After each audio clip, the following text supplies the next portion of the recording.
Hello, hello mga higala! Lana po din Diyos ang Omega.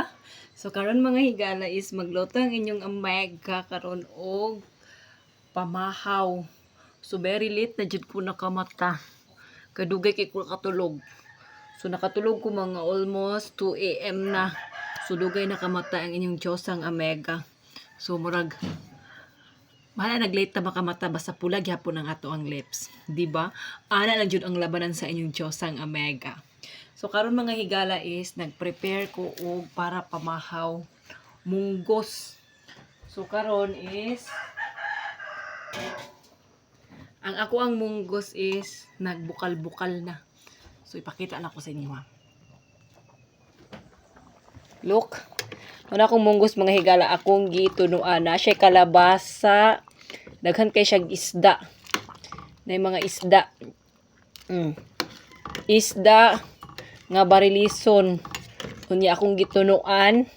Human tanglad tulo ka buok. And then mga lamas.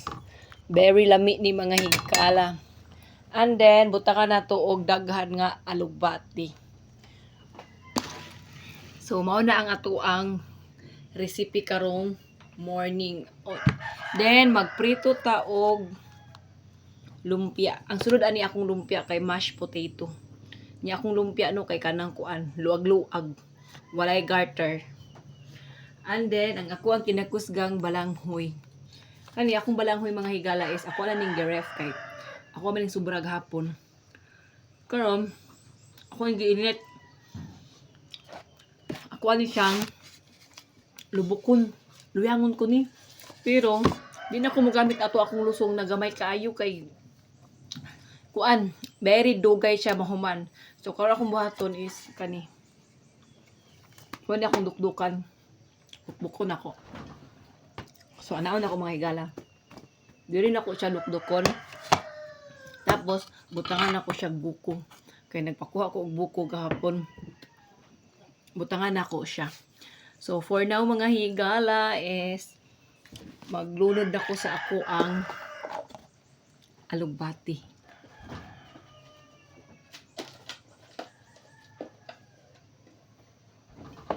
So, very daghan ang atong alugbati nga ibutang. Kay ganahan ko daghag dahon. Unya, maura po ni ako ang kaunon ang alugbati.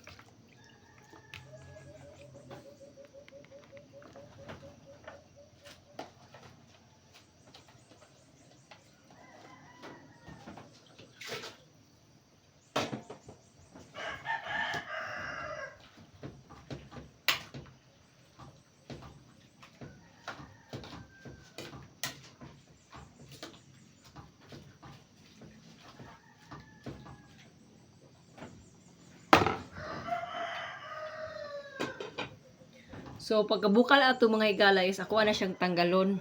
Akong i-off. Very daghan ang ato ang gulay karon mga higala. Kay dala naman ni siya paniudto. Unya, lumpia. Pagkahuman, ang ako ang kuan, ang ako ang kanon is, nagluto ko kanon, pero dili ko bukaon ato. So, itlog. So, kaning itlog guys, nilungag.